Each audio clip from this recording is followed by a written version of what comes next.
First of all nagira ngo mbashimire ko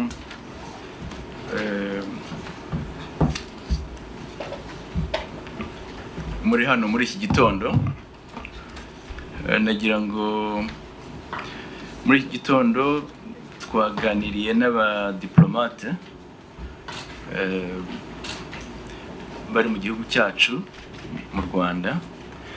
Impamvu yabyo ubundi ni ibiganiro tugira ku buryo buhoraho.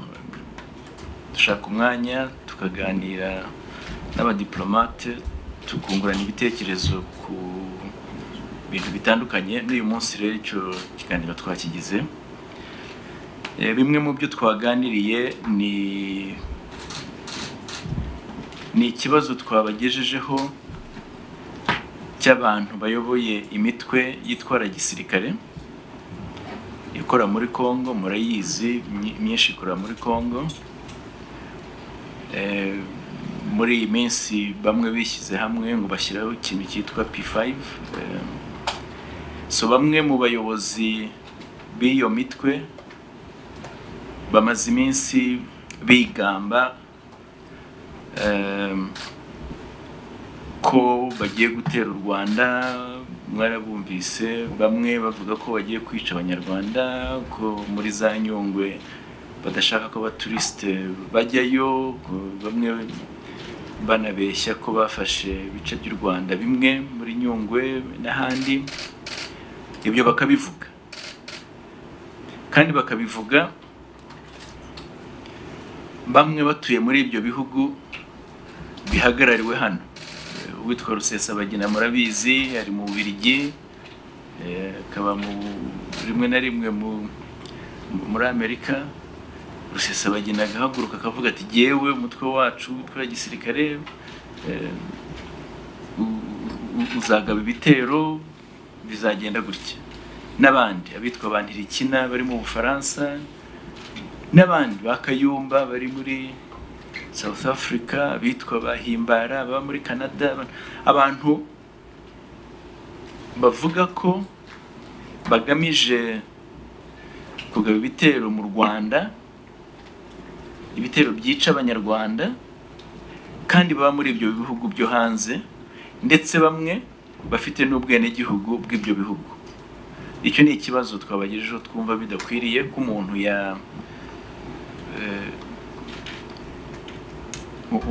yaba ari hanze aho yica abanyarwanda, cyangwa se afatanya n'abica abanyarwanda, mwafatanya na FDLR n'abandi, ntibimugireho ingaruka ahari. Twumva ari responsibility y'ibyo bihugu kubakurikirana. Batabakurikirana, u Rwanda rukabikurikiranira. Si ibyo twabiganiriye kandi tuzakomeza kubiganira. Hari na bamwe muzi, hari uwiyita Sankara, Major witwa Major Sankara Callixte Habimana, nawe umaze iminsi avuga ko yafashe Nyungwe, yigamba bya bitero byisha abantu za Kitabi n'ahandi, akajya ku maradiyo akabivuga, akajya ku maradiyo akavuga ko azakora n'ibindi, ko ibyo ngibyo bidahagije, hari n'ibindi ashaka kuzakora. Akajya ku maradiyo akigamba urupfu rw'abanyarwanda, abanyarwanda bapfa, imodoka batwitse icyo gihe. Ibyo rero twabasobanuriye ko icya mbere ntabwo bazabishobora, ntibashobora kubishobora, kandi ko twebwe nk'u Rwanda, nka leta y'u Rwanda itazabyihanganira. Akaba ariyo mpamvu dukoranye n'abandi mu nzego zitandukanye, Major Sankara yagaruwe mu Rwanda hano, akaba inzego zibishinzwe ziri bumushyikirize ubucamanza kugira ngo asobanure ibyo bintu akora. ntabwo ari we gusa, n'abandi rero bakiri hanze bagamije kwica abanyarwanda, guhungabanya umutekano w'u Rwanda, nabo amaherezo bazabibazwa n'u Rwanda. Ndetse turasaba n'abandi abo dukorana, ibihugu by'inshuti nshimira ibyinshi rwose, urabona dukorana neza, dufatanya kugira ngo aba bantu bagamije guhungabanya umutekano w'u Rwanda ibyo bikorwa byabo bihagarare. Muri rusange n'ibyo twaganiriye, hari ibindi twabagejejeho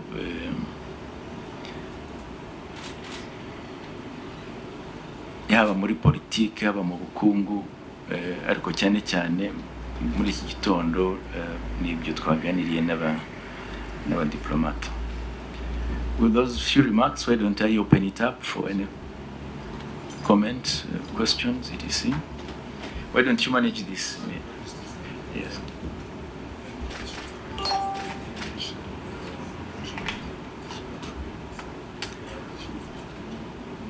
Oh, there are a few who don't understand. I thought people in the region also understand Kinyarwanda.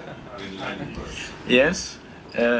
Well, I explained in Kinyarwanda that this morning we had a briefing with the diplomatic corps, which is one of our regular briefing sessions with the corps.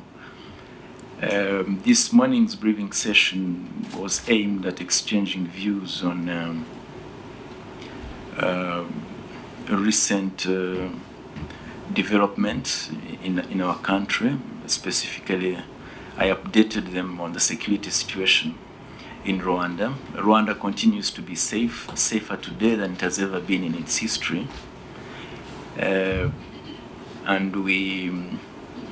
I shared with them that there have been, as they know, there have been attempts in the past by some Rwandese leaders of armed groups, criminal armed groups, many of them operating from Eastern DRC with support of some of our neighboring countries, to cause insecurity in Rwanda. Some of the leaders are based outside of Rwanda, some are based in Europe.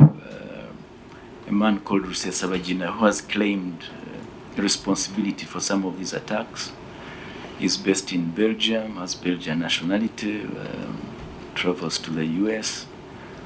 And some of them, a man lives in France, Nirikina, Major Nirikina, ex-genocidaire, ex-FAR, participated in the genocide here, has been claiming these attacks.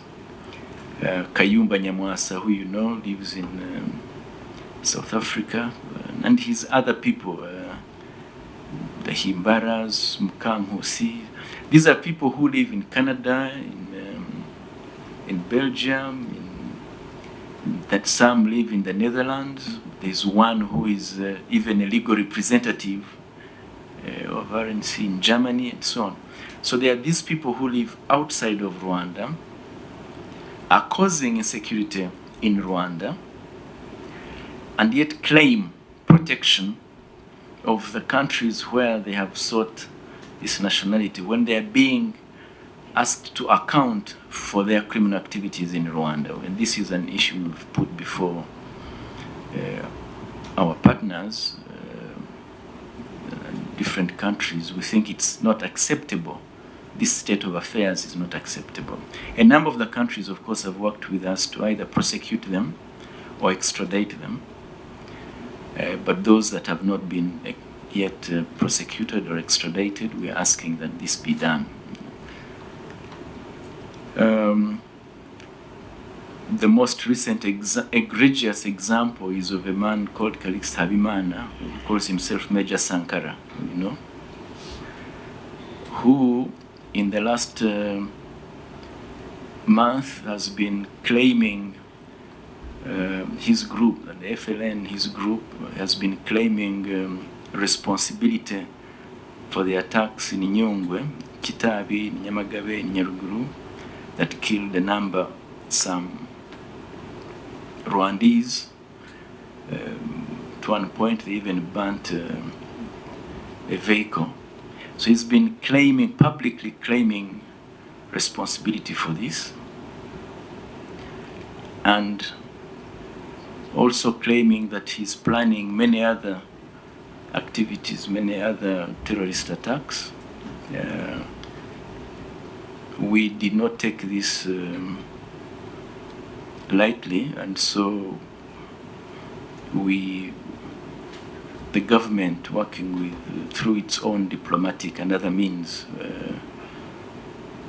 managed to have Sankara on his back. He's here in Rwanda, and he will face the courts, the justice system, to answer for his crimes. It's not only him, these others who are also doing so, claiming responsibility for killing Rwandese, or publicly planning to destabilize our country, will eventually face the law. And Sankara is the latest. But as you know, a few months back, some of the FDLR leaders who were also planning to cause insecurity were brought to Rwanda. They are now being held accountable for their crimes. Those who are still out there will also eventually account for the crimes against the Rwandan people. I took the opportunity to thank the diplomatic corps for those countries that cooperate with us, continue to cooperate with us, and urging that this cooperation continues. We thank many countries that have worked with us in making sure that these people are brought to account, and we will continue to work with them to do so.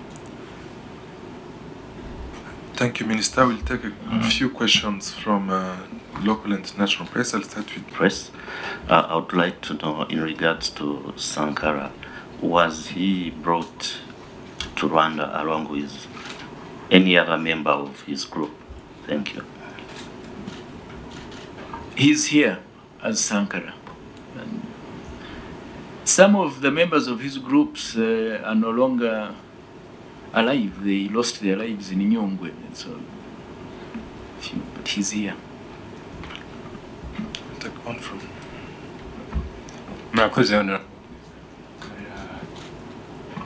Nitwa Johnson Kanamugire, nkorera ikinyamakuru The East African. Ndashaka kubaza ikijyanye n'ibi bibazo byo muri Nyungwe n'ingorane kuri borders, ibihugu by'amahanga byuririyeho bigasohora travel advisories. Twibazaga niba inshuro nyinshi hari amakuru mufite hano bishoboka ko badafite cyangwa bo bafite tutazabashingiye, twiteguye gute ingaruka zishobora kubikomokaho n'ubwo ibyemezo byaba byarafashwe bishingiye ku makuru tuvuga ko atari yo. Murakoze. Travel advisories nazivugaho ibintu bitatu byihuta. Icya mbere ni uko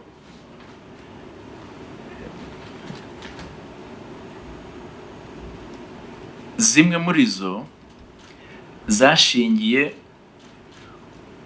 ku bintu bitari byo, bidafite ukuri, ku mpuha zikwizwa n'abo navuze, bamwe abayobozi bamwe bafite imiti yitwara gisirikare ba Sankara n'abandi. So abantu bakaza bagasakuza bati twafashe Nyungwe, then bati nta muturist dushaka. Abo bari muri ibyo bihugu hanze, ibyo bihugu byo hanze bikazamura travel advisory. Icyo ni ikibazo twabagejejeho.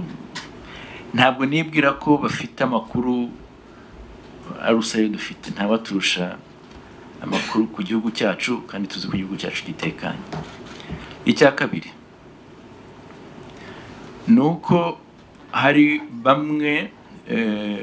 bimwe mu binyamakuru cyane cyane byo muri Uganda byabizamukiyeho bikazivuga uko zitari. mwarabyumvise ngo bakavuga ngo ngo ibihugu bimwe ngo byasabye abantu babyo kuva mu Rwanda.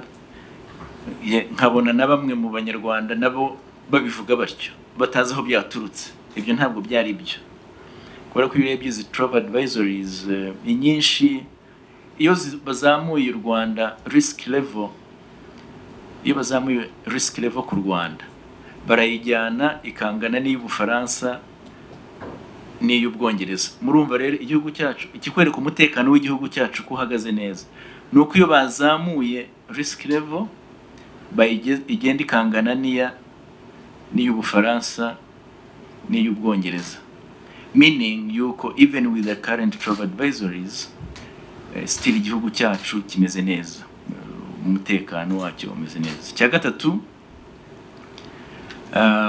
nuko izi advisories abantu bazi u Rwanda banarusura bo bazi ko ntaho zihuriye n'ukuri.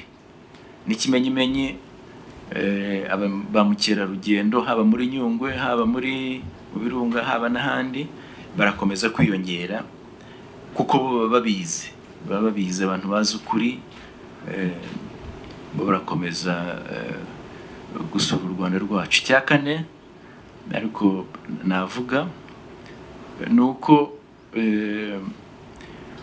umutekano wa ba mukerarugendo, umutekano w'abanyarwanda kwanza, cya mbere ni umutekano w'abanyarwanda n'ibintu byabo urarinzwe, umeze neza, nta cyawuhungabanya. Umutekano w'aba mukerarugendo nawo ntawe gishobora kuwuhungabanya kubera ko igihugu cyacu kirinzwe neza, umutekano umeze neza ushingiye ku banyarwanda ubwabo aho batuye. Izi parike tuvuga zikorwamo n'abanyarwanda, zitunze abanyarwanda, bazifitemo amaramuko, bafite rero uburyo no kuzicungira umutekano babigiramo uruhare rukomeye, bagafatanya n'inzego zacu zishinzwe umutekano nazo zifasha kugira ngo uwo mutekano waba ari uw'abanyarwanda waba ari n'uwo ba mukerarugendo ukomeze kumera neza.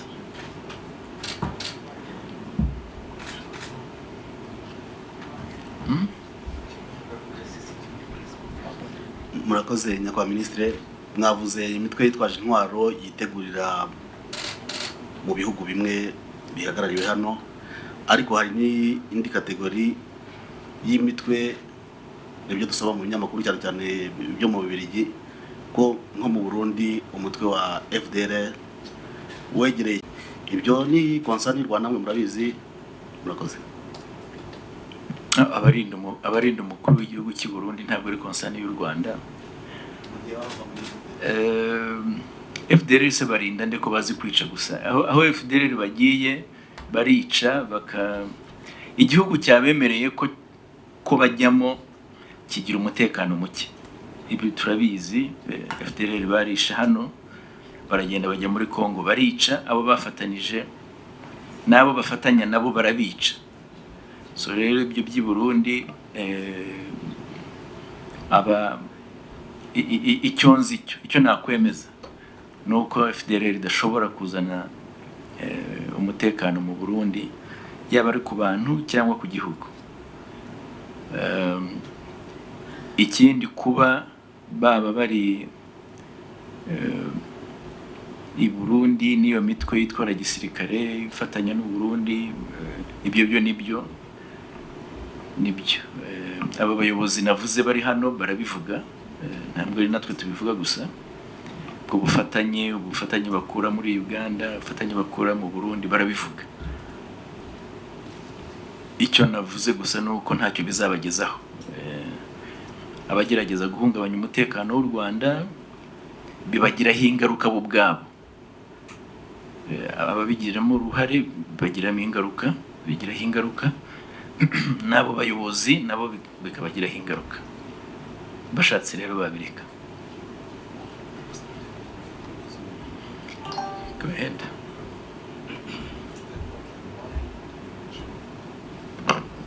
Thank Thank you. As a clarification, my name is Collins Mwai. I write for the New Times Daily. As a clarification, has there been any commitment by countries present who are mentioned, who host some of the elements who have been hostile towards Rwanda? Has there been any commitment to arrest them and try them? And if so, and if so, are there any timelines? And also, has Rwanda closed a partner for Bugesera International Airport? Thank you.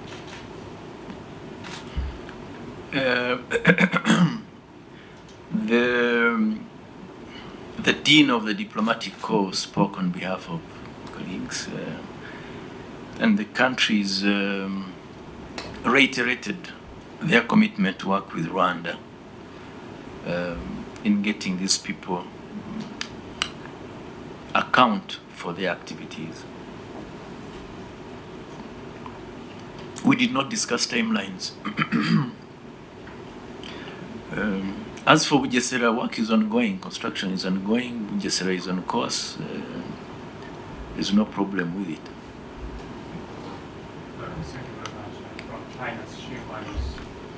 Okay, I'm from China's Xinhua News Agency. As a foreigner, my question is, does Rwanda face potential risks of terrorism attacks? No, Rwanda is aware that there's some people who've been planning to carry out terrorist attacks. In the past, some did throw a few grenades here and there. But many of those who have tried to carry out terrorist attacks are in our custody, and they're being held accountable for their actions. In fact, a number of them have gone through courts. You must have heard in the news there were a number of people who were in courts on terrorism-related charges. So we are aware that there are people who try to do that, but many have been apprehended. Those who have not yet been apprehended will be. So Rwanda is safe in terms of terrorism, and we continue to build the capacity to detect, prevent, and deter any terrorism or terrorist-related activities in Rwanda.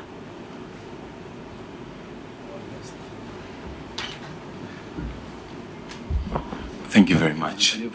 There's been discussions trying to resolve all of it. Time is moving, and there's been no tangible,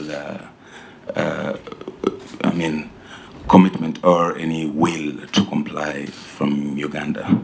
We've had the president speak, saying that he urged him to take care of the matter. Now, I just wanted to know if this continues, is Rwanda going to use force? Because the negotiations and talks don't seem to be working so far. To use force? Military action. No, these are not the problems between the problems occasioned by Uganda are not problems that call for military action. There are two. Well, there are three. First, this support, Ugandan support for negative forces and the leaders thereof, a number of whom have been arrested. I've just mentioned some of them in this press briefing, from FDLR to Sankara and others. The support they get from Uganda will not take them far, because Rwanda is capable of dealing with that threat here, inside Rwanda. That does not need any military response. The second is that for the Rwandans who are being arrested, killed in Uganda, who continue to be arrested and killed and deported from Uganda, that's a problem we have shared with Uganda, and we hope that they can deal with it. The solution to that, from our point of view, is to let Rwandans know that their lives are in danger and not to go there. If anybody tries to come here and abduct Rwandans and torture them, then that one will face the consequences of the Rwandan state if they come here to do that.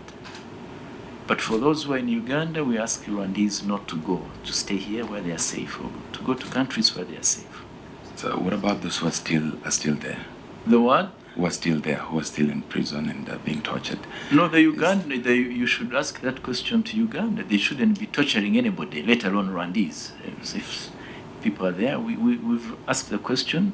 It's a question that you should continue to ask Uganda. It's completely within the Ugandan state responsibilities to do that. Okay, thank you.